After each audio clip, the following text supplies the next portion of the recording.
Hello guys, good evening to all. நான் join பண்ணியிருக்கிற அகாடமியில் வந்துட்டு எங்கே படிக்கணும் எக்ஸாம் வந்து ஸ்கெடியூல் கொடுத்துட்டாங்க. ஃபஸ்ட்டு ஸ்கெடியூல் அவங்க வந்து 25 ஸ்கெடியூல் 40 எக்ஸாம்ஸ் சார் வந்து சொல்லியிருக்காங்க. ஃபஸ்ட்டு ஸ்கெடியூலுக்கு வந்து எங்கே படிக்கணும், where to study for Tamil, syllabus வைஸாக கொடுத்துருக்காங்க. ஐஎன்எம் பாலிட்டிக் எல்லாமே. தமிழுக்கு ஃபஸ்ட்டு ஓப்பன் பண்ணி பார்த்தேன், எனக்கு தலையே சுற்றிடுச்சு. ஏன்னா என்கிட்ட இருக்கிற புக்கு வந்து ஸ்கூல் புக் தான். பட் வந்து ஸ்கூல் புக் கரெக்டாக அப்படியே கிடையாது. இது வந்து நான் ஆல்ரெடி படிச்சுட்டு இருந்த இன்ஸ்டியூட்டில் வந்து கம்பைன் பண்ணி கொடுத்துருப்பாங்க.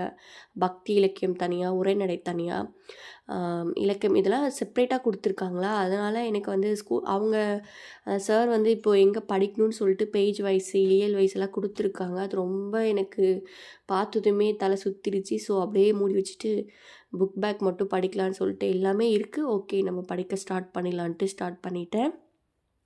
இதுக்கு முன்னே படித்தபோது இலக்கணம்லாம் ஜஸ்ட் ஓரலாக பார்த்தா போதும், புரிஞ்சிக்கிட்டா போதும், அந்த மாதிரி தான் நான் பார்த்துட்டு இருந்தேன். இப்போ எல்லா இதுக்குமே டீப்பாக பிரித்தெழுது, சேர்த்தெழுது எல்லாத்துக்குமே புணர்ச்சி விதிக்கு, மயங்குழி எல்லாமே கொஞ்சம் டீப்பாக பார்க்க வேண்டியதாக போயிடுச்சு. அவ்வளோ பார்த்தா கொஞ்சம் கடுப்பாக தான் இருக்குது, ரொம்ப கன்ஃபியூஷனாகவே இருக்குது.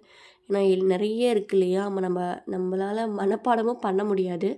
சரி, ஓகே, இருக்குது. இன்னும் 15 டேஸ் இருக்குது ஃபஸ்ட்டு ஸ்கெடியூல் டெஸ்ட் 1க்கு கிருஷ்ணா சார் கொடுத்துருக்கிறதுக்கு. ஓகே, ஒரு 15 டேஸ் டைம் இருக்குன்றதுனால கொஞ்சம் டென்ஷன் ஃப்ரீயாக இருக்குது. ஃபஸ்ட்டு தமிழை முடிச்சிடலாம் அப்படின்னு சொல்லிட்டு ஸ்டார்ட் பண்ணிவிட்டு அதுதான் பார்த்துட்ருக்கேன்.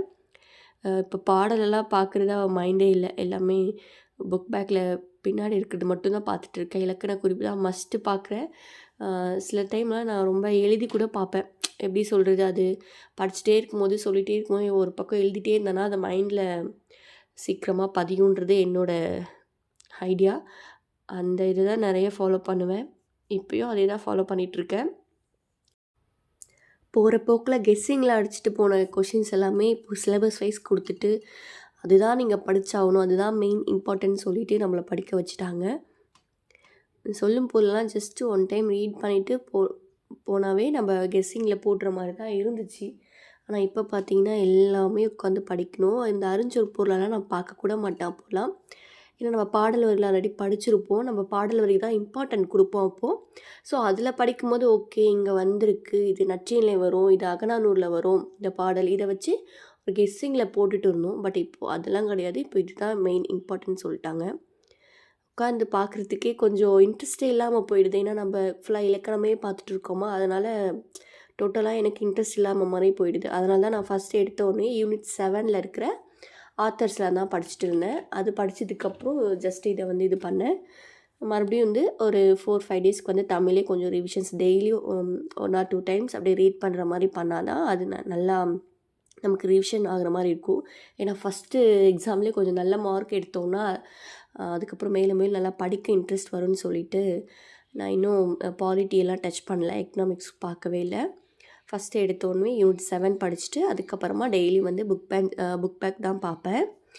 உங்களுக்கு எந்த மாதிரி இருக்குன்னு சொல்லிட்டு கமெண்ட் பண்ணுங்கள். ஏன்னா இப்போது சிலபஸ் மாறதுக்கப்புறம் நான் ஃபஸ்ட்டு டைம் இப்போ தான் படிக்கிறேன். ஏன்னா போன டைம் நான் எக்ஸாம் அட்டன் பண்ணலை. ஸோ இந்த டைம் தான் சிலபஸ் மாறினதுக்கப்புறமா எடுத்து படிக்கிறேன் ஃபஸ்ட் டைம்.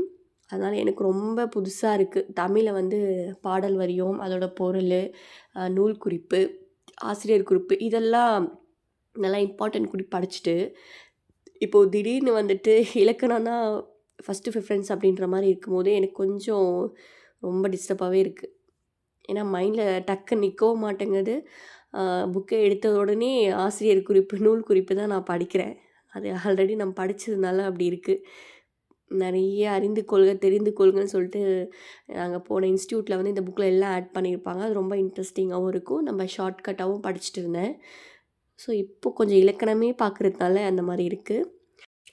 இப்போல்லாம் கொஞ்சம் இன்ட்ரெஸ்ட் இல்லாமல் இருக்கணும். அந்த டைமில் வந்து தமிழ் தொண்டு, தமிழ் ஆசிரியர்கள் புக் எடுத்து படித்தேன்னா கொஞ்சம் இன்ட்ரெஸ்ட் வரும். நம்ம தமிழ் தாத்தா, மகாவித்வான், மீனாட்சந்திரன் நிறைய பேர் இருப்பாங்க. திருவிக்காலாம் இப்போ சிலபஸில் இல்லை. ஓகே, இருந்தாலும் யூனிட் 7க்கு வந்து இந்த புக் ரொம்ப யூஸ்ஃபுல்லாக இருக்குன்றதுனால கொஞ்சம் ஆத்தர்ஸ் படித்தேன்னா கொஞ்சம் இன்ட்ரெஸ்ட்டாக இருக்கும். அதனால் எடுத்துகிட்டு படிப்பேன். ஃபஸ்ட்டு வந்து தமிழை கவர் பண்ணிடலாம் அப்படின்னு சொல்லிட்டு யூனிட் 7ம் யூனிட் 1 தான் படிச்சுட்ருக்கேன். Schedule 1, target 1 டெஸ்ட்டுக்காக. இன்னும் 15 டேஸ் இருக்குது. ஓகே, ஃபஸ்ட்டு தமிழ் முடிச்சுட்டு அதுக்கப்புறமா பாலிட்டி ஸ்டார்ட் பண்ணலான்னு இருக்கேன். எனக்கு ரொம்ப டஃப்ஃபுன்னு நான் நினைக்கிறது வந்து பாலிட்டியும் மேக்ஸும் தான். ஐஎன்எம் வந்து ரொம்ப இன்ட்ரெஸ்ட்டாக இருக்கும், படிக்க எனக்கு ரொம்ப பிடிக்கும். ஐஎன்எம்க்கு மட்டும்தான் என்கிட்ட வந்து எந்த புக்குமே இல்லை, வீட்டில் இருக்குது பட் இங்கே இல்லை. ஸோ அதனால் வந்துட்டு அது மட்டும் அந்த சார் கொடுக்குற எல்லா டாபிக்ஸும் நோட் பண்ணி வச்சுப்பேன். அப்படி இல்லைன்னா ஜெராக்ஸ் பண்ணி வச்சுட்டு அவங்க கொடுக்குற மெட்டீரியலோ இல்லை பிடிஎஃபோ அது மட்டும் படிச்சுட்டு எனக்கு எது இம்பார்ட்டன்ஸோ எழுதி வச்சுக்கலான்னு சொல்லிட்டு ஒரு ஐடியாவில் இருக்கேன். தனியாக நோட் போட்டு, ஏன்னா ஜெராக்ஸ் போட்டேன்னா சத்தியமாக நான் படிக்கவே மாட்டேன். அப்படியே எடுத்து ஓரமாக வச்சுருவேன். ஏன்னா நிறைய இதுக்கு முன்னே நான் ஜாயின் பண்ண இன்ஸ்டியூட்லலாம் படிச்சுக்கலாம்னு சொல்லிட்டு பிடிஎஃப்ஸ்லாம் நல்லா ஜெராக்ஸ் போட்டு வச்சுட்டு அப்படியே வச்சுட்டு இருக்கேன். நல்லா தூங்குது ஊரில். அந்த தப்பை மட்டும் இந்த டைம் பண்ணக்கூடாதுன்னு சொல்லிட்டு ஐஎன்எம் மட்டும்தான் சாரோட வந்து ஃபாலோ பண்ண போகிற பிடிஎஃபோ எதாக இருந்துட்டாலும் நோட் போட்டு எழுதி வச்சுட்டு படிக்கலான்னு இருக்கேன். ஏன்னா அப்போ தான் இன்ட்ரெஸ்ட் வரும், நான் ஒழுங்காக படிப்பேன். என்னோடய ஹேபிட் அந்த மாதிரி தான் இருக்குது, ஜெராக்ஸ் போட்டால் படிக்க மாட்டேன். ஸோ மேக்ஸ்க்கு வந்துட்டு நான் எப்போவுமே ஒரே ஒரு சேனல் மட்டும்தான் ஃபாலோ பண்ணுவேன். இந்த டைம் அது மட்டும்தான் பண்ண போகிறேன். எனக்கு வந்து ஃபார்முலா பேஸ்டெல்லாம் போட சுத்தமாக பிடிக்காது. ஸோ அதனால் நான் அந்த ஐடியா எடுத்திருக்கேன். நெக்ஸ்ட் வந்து இன்றைக்கி தேர்டாக படித்தது வந்து பாலிட்டி தான். கிருஷ்ணன் சார் வந்துட்டு 125 டாபிக்ஸ் வந்து கொடுத்துருக்காங்க. எனக்கு என்னமோ ரொம்ப ஆப்டாக அமைஞ்சிச்சு. நான் ஆல்ரெடி வச்சிட்ருக்க புக்கில் வந்துட்டு நான் படிச்சுட்டு புக்கு தான் இது. நீங்கள் பார்த்தீங்கன்னா தெரியும், ஏடிசின்னு எழுதியிருக்கோம். இந்த சார் கொடுத்ததும் அந்த டாபிக்ஸ் எல்லாமே ஸ்டெப் பை ஸ்டெப்பாக அந்த புக்லேயே இருக்குது. ஸோ அதனால் எல்லாமே டிக் பண்ண வேண்டிய அவசியமே கிடையாது. இதில் வந்து 32 இதுதான் கொடுத்துருக்காங்க. பட் அவர் கொடுத்த 124, 25 டாபிக்ஸுமே இதில் வந்து இன்க்ளூடாக ஆகுது. அதனால் ப்ராப்ளமே இல்லை எனக்கு பாலிட்டி பொறுத்த வரைக்கும். ஆல்ரெடி படிச்சிருக்கேன், நிறைய எக்ஸ்ட்ராவும் இருக்குது, இதில் அவுட் சோர்ஸும் இருக்குது. அதெல்லாம் ஸ்கிப் பண்ணிவிட்டு எது இம்பார்ட்டண்ட்டோ புக்கில் என்ன மாதிரி இருக்குமோ ஆல்ரெடி எனக்கு தெரியும். இல்லை, நான் இந்த புக்கையும் வச்சுட்டு கம்பேர் பண்ணி படித்து பார்த்துருக்கேன். ஸோ எனக்கு கொஞ்சம் ஈஸியாக தான் இருக்கும் இது. பாலிட்டி, ஹிஸ்ட்ரி, சயின்ஸ் கூட ஓகே, பிடிஎஃப்ஸ் இருக்குது, என்கிட்ட நோட்ஸ் இருக்குது, வச்சு மேனேஜ் பண்ணிவிடுவேன். மேக்ஸ் மட்டும்தான் கொஞ்சம் இந்த ஃபஸ்ட்டு எக்ஸாமுக்கு வந்துட்டு டைம் அண்ட் ஒர்க்கும் நம்பர் சீரீஸும் கொடுத்துருக்காங்க. எனக்கு நம்பர் சீரீஸ் வந்து மேக்ஸ் ரொம்ப கஷ்டமாக இருந்தாலும் நம்பர் சீரீஸ் வந்து எனக்கு ரொம்ப பிடிக்கும். ஸோ அது எக்ஸாம் வரும்போது ஒரு 3 or 4 டேஸ்க்கு முன்னாடி மட்டும் மேக்ஸ் பார்த்துக்கலான்ட்டு இன்றைக்கி தமிழும் இலக்கணமும் ப்ளஸ் வந்து பாலிட்டி தான் படிச்சுட்ருக்கேன். ஐஎன்எம் வந்து இன்னும் சார் வந்து எதுவும் பிடிஎஃபும் அனுப்பலை, கிளாஸும் எடுக்கலை.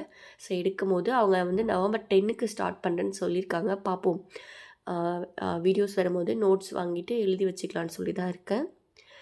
முக்கிய நாட்கள் நினைவில் கொள்கலாம் ஜஸ்ட்டு மனப்பாடமாக அப்போல்லாம் ஷார்ட்கட்ஸ் வச்சுலாம் டேட்ஸு இயர்ஸ் எல்லாம் படிச்சுட்டு இருந்தேன். இப்போ எல்லாமே மறந்து போச்சு.